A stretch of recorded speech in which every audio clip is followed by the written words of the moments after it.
Hello students, today I am discussing my 7th lecture regarding spectroscopy.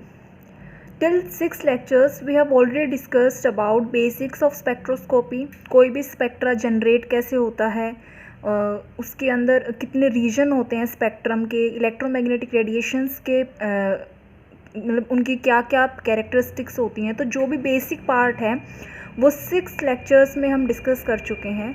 Now in 7th lecture I am being more concentrated towards rotational spectra. यहाँ से हम rotational spectra को study करेंगे और इसके अंदर जो भी इससे रिलेटेड टर्म्स हैं लाइक रोटेशनल एनर्जी क्या होती है, रोटेशनल स्पेक्ट्रा के सिलेक्शन रूल क्या हैं, रिजिड रोटर क्या है, ये सब हम इन लेक्चर सीरीज़ में डिस्कस करेंगे। So this video is regarding the basics of rotational spectra कि ये अराइज कैसे होता है और किन लेवल्स में ये मिलता है। तो first of all let us see what the definition says, उसके बाद हम इस डेफिनेशन को समझेंगे। रोटेशनल स्पेक्ट्रा, आप रोटेशनल स्पेक्ट्रा में देख सकते हैं द वर्ड इटसेल्फ इंडिकेट, यहाँ पे जो स्पेक्ट्रा अराइज होता होगा it may be due to some rotation, कोई रोटेशन होगी मॉलिक्यूल के अंदर और उस वजह से हमें स्पेक्ट्रा जो मिलेगा उसको हम रोटेशनल स्पेक्ट्रा कहेंगे। ये तो एक बेसिक जनरल सेंस हो गई। तो इसकी एक मोर स्पेसिफाइड इसकी डेफिनेशन देखते हैं। Definition says if the excitation energy is adjusted to be so small that it can produce only transition, transition किसकी होगी, इलेक्ट्रॉन्स की होगी, ठीक है, from one rotational quantum level to another, the vibrational and rotational level remains the same, ठीक है। Changes कहाँ पे हो, ऐसी एनर्जी हम चूज़ करें कि वो एनर्जी ट्रांजिशन तो करे इलेक्ट्रॉन की, लेकिन सिर्फ रोटेशनल लेवल्स में। ये मैं प्रीवियस वीडियोस में ऑलरेडी बता चुकी हूँ कि हमारे एनर्जी लेवल्स 3 तरह से डिस्ट्रीब्यूटेड होते हैं, वाइब्रेशनल, रोटेशनल, सॉरी यहाँ रोटेशनल नहीं, यहाँ आएगा इलेक्ट्रॉनिक। 3 एनर्जी लेवल होते हैं हमारे, rotational, vibrational and electronic energy levels. तो ये मैं अभी आपको डायग्राम से समझाऊंगी कैसे ये ट्रांजिशन वहाँ मतलब हमें मिलेगी। इट मीन्स डेफिनेशन ये कंक्लूजन देती है कि जो ट्रांजिशन है वो सिर्फ रोटेशनल लेवल में हो, वाइब्रेशनल और इलेक्ट्रॉनिक लेवल सेम रहें, मतलब उनमें कोई चेंजेस ना हो। The emission spectra produced would correspond to change in the rotational quantum numbers only. Such a spectrum is called rotational spectrum. अब इसका रीजन होता है इम्पोर्टेंट कि किस रीजन में हमें मिलता है, क्योंकि ये क्या कह रहा है, एनर्जी इज स्मॉल, ठीक है। तो स्मॉल एनर्जी के साइड जो EM स्पेक्ट्रम होता है, इलेक्ट्रोमैग्नेटिक स्पेक्ट्रम होता है, वहाँ होते हैं रेडियो वेव्स, माइक्रोवेव्स। तो ये जो स्पेक्ट्रा है ये हमें मिलता है माइक्रोवेव रीजन में या फार इंफ्रारेड रीजन भी इसको बोल सकते हैं। Therefore sometimes it is also known as microwave spectra. So first of all let us see this definition according to a diagram.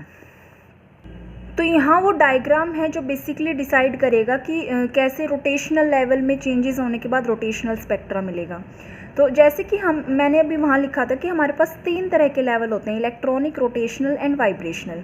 जो हाईएस्ट एनर्जी पे होते हैं these are electronic, then comes the vibrational and last one is rotational. तो जो rotational levels हैं उनके बीच में देखो यहाँ एनर्जी गैप कितना कम है और इलेक्ट्रॉनिक एनर्जी लेवल स्टेट्स में कितना ज़्यादा है। तो हमें जो एनर्जी है वो अगर हमें रोटेशनल लेवल्स में चेंजेस करने हैं या इलेक्ट्रॉन की एक्साइटेशन इन इलेक्ट्रॉनिक एनर्जी लेवल्स में करनी है तो वहाँ हमें एनर्जी की रिक्वायरमेंट क्या रहेगी, लो रहेगी। और ये एनर्जी हमें कौन देगा, कोई फोटोन देगा। हम किसी फोटोन से कोई पर्टिकुलर वेवलेंथ किस पे डालेंगे, मैटर पे डालेंगे, ठीक है, ये मैटर है हमारा। और अगर हमारी ये एनर्जी लो है जो हमने माइक्रोवेव रीजन से ली है, यही है रोटेशनल स्पेक्ट्रा कि जो माइक्रोवेव रीजन से आप इलेक्ट्रोमैग्नेटिक रेडिएशन सेलेक्ट करके अपने मैटर पे डालोगे तो उससे जो स्पेक्ट्रा हमें मिलेगा वो क्या होगा, हमारा रोटेशनल स्पेक्ट्रा, ठीक है। तो जो स्मॉल एनर्जी लेवल्स हैं यहाँ पे ये रोटेशनल लेवल को डिपिक्ट कर रहे हैं। और अगर हम यहाँ एक्साइटेशन करवा रहे हैं इलेक्ट्रॉन्स की तो उन एक्साइटेशन की वजह से जब इलेक्ट्रॉन वापस अपनी ग्राउंड स्टेट में जाएगा, एक्साइट हो गया, जब वापस अपनी ग्राउंड स्टेट में जाएगा तो जो यहाँ से हमें इमिशन स्पेक्ट्रा मिलेगा वो इमिशन स्पेक्ट्रा हमारा कौन सा होगा, रोटेशनल स्पेक्ट्रा होगा। तो बस यही है, ये मेरी प्रीवियस वीडियो का एक पार्ट था तो मैंने ये वहाँ से लिया है।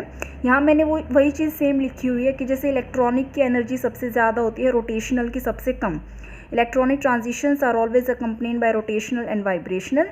The transition of energies between these level will give molecular spectrum. अब ये ट्रांजिशन अगर हमारा रोटेशनल लेवल्स में हो रहा है तो उस मॉलिक्यूलर स्पेक्ट्रम का नाम क्या हो जाएगा, स्पेसिफाइड हो गया वो रोटेशनल स्पेक्ट्रम। और इस रोटेशनल स्पेक्ट्रम को हम माइक्रोवेव स्पेक्ट्रम भी बोलते हैं, माइक्रोवेव स्पेक्ट्रा भी बोलते हैं। ऐसा क्यों? क्योंकि इसके लिए जो हमने एनर्जी ली है वो ली है माइक्रोवेव रीजन से। ठीक है, तो यहाँ पे ये जो हमारी डेफिनेशन थी उसको ये एक्सप्लेन करता है।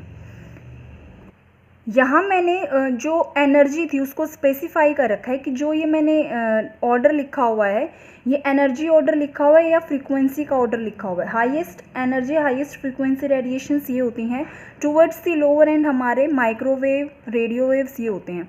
तो अभी हमने देखा रोटेशनल स्पेक्ट्रोस्कोपी के लिए हमें क्या चाहिए था, लो एनर्जी की रिक्वायरमेंट थी, और वो लो एनर्जी की रिक्वायरमेंट कौन फुलफिल करेगा यहाँ पे, माइक्रोवेव रीजन। तो ये हम यहाँ से देख सकते हैं, अगर हम इनको अरेंज करते हैं इलेक्ट्रोमैग्नेटिक स्पेक्ट्रम में जितनी भी रेज हैं इन टर्म्स ऑफ एनर्जी या फ्रीक्वेंसी, तो towards the lower and microwaves हैं, रेडियो वेव्स हैं, इनकी एनर्जी लो है और लैम्डा क्या है, ज़्यादा है। ठीक है, और मोर स्पेसिफाइड अगर टर्म आ जाए कि भाई माइक्रोवेव रीजन के लिए या रोटेशनल स्पेक्ट्रोस्कोपी किस रेंज में हमें दिख सकती है, तो in terms of wave number 1 to 100 centimetre inverse हमारा माइक्रोवेव रीजन होता है। In terms of lambda 0.03 metre से 30 मीटर माइक्रोवेव रीजन होता है। और in terms of frequency 10⁻⁷ to 10⁻10 second inverse की टर्म में हमारा माइक्रोवेव रीजन होता है। तो अभी तक हमने क्या स्टडी किया है, माइक्रोवेव रीजन हमें रोटेशनल स्पेक्ट्रा मिलेगा, ये लो एनर्जी रीजन होता है और ये उसकी स्पेसिफिकेशंस हो गई उस रीजन से रिलेटेड। ठीक है, अब नेक्स्ट है हमारा कि जो रोटेशनल स्पेक्ट्रा है हमारा, रोटेशनल स्पेक्ट्रा को शो करने के लिए एक इम्पॉर्टेंट कंडीशन क्या है कि जो मॉलिक्यूल है हमारा उसके पास क्या होनी चाहिए, परमानेंट डायपोल मोमेंट। क्या होना चाहिए, परमानेंट डायपोल मोमेंट। तो इसको देखते हैं कि ऐसा क्यों, मतलब ये कंडीशन क्यों है रोटेशनल स्पेक्ट्रा के लिए। तो मैंने यहाँ वही स्टेटमेंट दोबारा रिपीट की हुई है, which says pure rotational spectra is shown by those molecules which possess a permanent dipole moment to interact with the exciting electromagnetic radiations। तो इसका मतलब कंक्लूजन हम यहाँ से क्या निकाल सकते हैं, परमानेंट डायपोल मोमेंट किन की होती है, पोलर मॉलिक्यूल्स की होती है। तो जो पोलर मॉलिक्यूल्स हैं वो क्या होंगे हमारे, they will only show rotational spectra. ठीक है, एग्जाम्पल जैसे हो गया हमारा HCl, ठीक है, HBr हो गया। और जो नॉन पोलर मॉलिक्यूल्स हैं, ठीक है, नॉन पोलर मॉलिक्यूल्स क्या रहेंगे, they will not show any rotational spectra, वहाँ कोई स्पेक्ट्रा, नो रोटेशनल स्पेक्ट्रा, क्योंकि उसके अंदर परमानेंट डायपोल मोमेंट होता ही नहीं है। Example H2, N2 and so on. तो ये ऐसा होता क्यों है, क्योंकि हम ये बेसिक कंडीशन पढ़ी थी अभी कि रोटेशनल स्पेक्ट्रा में बेसिक जो हमारा स्पेक्ट्रा आता है it is due to the rotation, मतलब वहाँ रोटेशन होना चाहिए। तो रोटेशन यहाँ पे किसका होगा, किसी डायपोल का ही होगा। अब ये डायपोल पे इतना स्पेसिफाई कर रहे हैं तो जो यहाँ पे हमारा डायपोल है, परमानेंट डायपोल है, वो इंटरेक्ट करेगा इनकमिंग इलेक्ट्रोमैग्नेटिक रेडिएशन से और फिर अपने अंदर रोटेशन शो करेगा। और जो वो रोटेशन शो करेगा वो विद टाइम क्या रहेगी, चेंज होती रहेगी। ठीक है, तो ये जो चीज़ है, ये रोटेशन होना विद टाइम, उसका चेंज होना रोटेशन का, ये सब किस में पॉसिबल है, जिसके पास एक परमानेंट डायपोल हो। Dipole means positive negative pole generate होना। जैसे HCl HBr में क्या होता है, H पे डेल पॉजिटिव होता है, Cl डेल माइनस। ठीक है, तो यहाँ पे क्या हो गया, एक डायपोल जनरेट हो गया। ठीक है। तो इस डायपोल को जब हम इनकमिंग इलेक्ट्रोमैग्नेटिक रेडिएशन से इरेडिएट करवाएंगे तो ये डायपोल क्या होगा, इस डायपोल के अंदर क्या आ जाएगी, रोटेशन आ जाएगी। तो उस रोटेशन को एक बार हम समझते हैं कैसे कैसे वो अलाइन कर सकता है।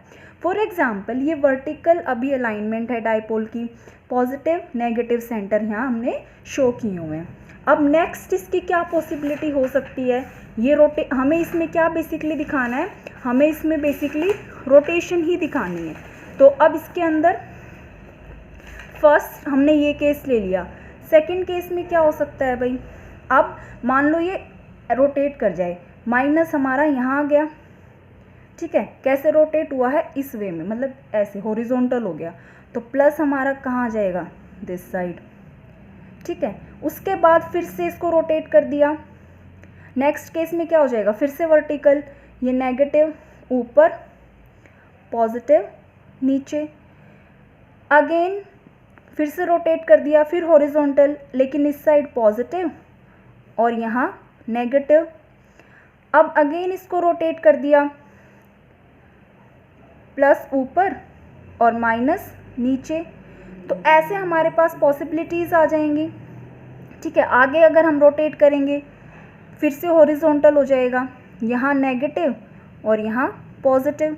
तो अगर हम इसका एक लेआउट बनाएं, ठीक है, इसका अगर हम एक लेआउट बनाएं, वर्टिकल कंपोनेंट ऑफ डायपोल को प्लॉट करें विद टाइम, ये जो डायग्राम है ये क्या शो कर रहा है, ये शो कर रहा है ओनली रोटेशन, कि जो डायपोल है उसने अपने अंदर रोटेशन शो की है।